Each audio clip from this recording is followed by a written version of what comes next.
Hello everyone, आज हम करेंगे क्लास 9 एक्सरसाइज 7.3 क्वेश्चन नंबर 3। जैसा कि आप देख पा रहे हैं, दो त्रिभुज के आकार दिए गए हैं। इन दोनों त्रिभुजों में कुछ चीज़ें बराबर हैं। सबसे पहले तो हमेशा की तरह हम यही लिखेंगे कि क्या क्या बराबर है। हमने देखा कि जो दिया गया है वो क्या क्या है। सबसे पहले हमें दिया गया है त्रिभुज ABC। इसकी दो भुजाएं हैं AB और BC। जो दूसरी त्रिभुज है PQR, उसके अंदर से कुछ चीज़ें बराबर दी गई हैं। तो सबसे पहले हमने जो दिया है वो लिखा है, दिया है त्रिभुज ABC और उसके साथ ही है त्रिभुज PQN। इन दोनों त्रिभुजों के अंदर AB, BC, AM, ये जो चीज़ें हैं ये पहले वाली त्रिभुज का हिस्सा हैं। जो चीज़ें हमें बराबर दी गई हैं AB, BC, AM। अब दूसरी चीज़ जो हमारे पास बराबर चल रही है, ये किसके बराबर है? AB किसके बराबर है? ये है PQ के बराबर। BC जो है वो है QR के बराबर और AM जो है वो है PN के बराबर। ये तीन चीज़ें बराबर दी गई हैं। अब यहाँ पे इसके साथ ही एक चीज़ और क्या दी गई है? एक चीज़ और दी गई है कि ये जो AM है और ये जो PN है, ये हमारी माध्यिकाएँ हैं। AM और PN ये दोनों माध्यिकाएँ हैं। अब माध्यिकाएँ हैं का क्या मतलब हुआ कि ये मध्य बिंदु को मिलाती हैं। जो माध्यिकाएँ होती हैं, जैसे कोई भी एक लाइन है, इसके ऊपर किसी भी त्रिभुज के अंदर शीर्ष बिंदु से अगर एक लाइन खींची तो ये जिस बिंदु को मिलेगी ये मध्य बिंदु होगा। माध्यिका होने का मतलब क्या है कि ये मध्य बिंदु है, तो इसका मध्य बिंदु होना हमें मालूम हो गया है। ये चीज़ें दी गई हैं। फिर हम लिखते हैं कि हमें सिद्ध क्या करना है। जो हमें सिद्ध करना है, हमेशा की तरह हमें मालूम है दर्शाइए के बाद जो भी चीज़ लिखी जाए वो सिद्ध करना है। तो त्रिभुज जो ABM है उसको सर्वांगसम सिद्ध करना है PQN के, और दूसरे भाग के अंदर जो त्रिभुज है ABC उसको सर्वांगसम सिद्ध करना है PQR के। ये बात हमें चाहिए।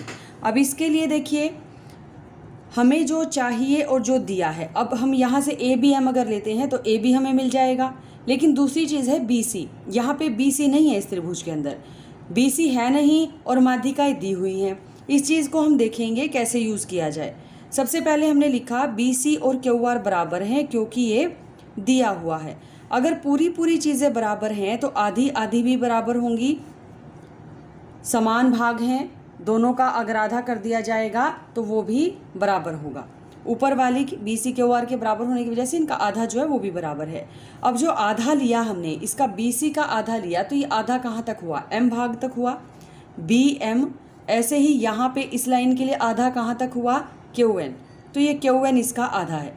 इसका कारण क्या है? देखिए, इसका कारण है AM और PN का माध्यिकाएँ होना। जैसा कि हमने अभी बताया कि जो माध्यिका है वो मध्य बिंदु को मिलाती है। किसी भी शीर्ष बिंदु से डाली गई माध्यिका सामने वाली भुजा के मध्य बिंदु को मिलाती है, तो दोनों भाग आपस में बराबर होंगे। जब हमें ये चीज़ मिल गई है, अब हमें जो चाहिए वहाँ से लेंगे।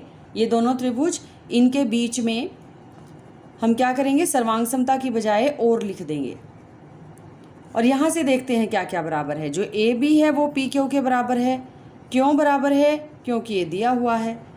BC जो है वो QR के बराबर है, ये दिया हुआ है, लेकिन हमें इसकी ज़रूरत नहीं है। हम इसका आधा यूज़ करेंगे BM।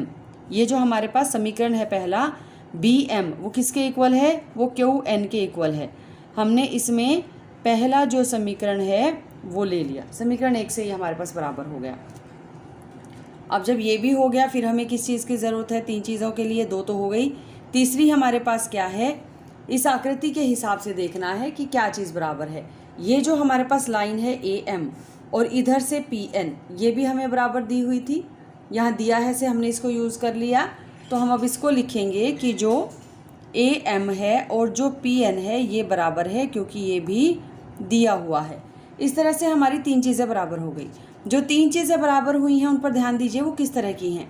जो तीन चीज़ें बराबर हुई हैं वो तीनों ही भुजाएं हैं, वो तीनों ही एक त्रिभुज की भुजा हैं। तो इस वजह से जो त्रिभुज है ABM वो सर्वांगसम हो जाती है त्रिभुज PQN से, जो SSS का सर्वांग समता नियम है। इसकी वजह से ये आपस में बराबर हो जाती हैं। अब ये सर्वांगसम हो गई हैं तो इससे हमें क्या मिलेगा? हम चाहें तो कोण बी और कोण क्यू को बराबर कर सकते हैं CPCT से। जब भी सर्वांग समता के बाद चीज़ें बराबर लिखी जाएं तो उसका कारण होता है CPCT, तो CPCT से हम इसको बराबर लिख सकते हैं। अब इसी तरीके से हमने इसका दूसरा भाग देखा। दूसरा भाग है ABC और उसके साथ में त्रिभुज ली जा रही है PQR। इनमें क्या क्या बराबर है? पहले की तरह ही AB और PQ बराबर है क्योंकि दिया हुआ है। उसके साथ कोण B और कोण Q बराबर है क्योंकि हमने सिद्ध किया है। पहले वाले भाग में हमने ये बात सिद्ध की है CPCT से। तीसरी चीज़ जो है वो है BM और उसके साथ में QN, ये भी हमने सिद्ध किया है। जो हमने समीकरण 1 बनाया है वहाँ से हमने ये भी सिद्ध कर दिया था। 3 चीज़ें बराबर हो गई। 3 चीज़ें बराबर होते ही ABC क्या हो गया? सर्वांगसम हो गया PQR के। और कौन सा नियम लग गया? SAS सर्वांग समता का जो नियम है वो नियम हमने प्रयोग किया। इस तरीके से हमारा जो तीसरा सवाल है ये पूरा हो जाता है। पॉज करेंगे वीडियो को और नोट करेंगे।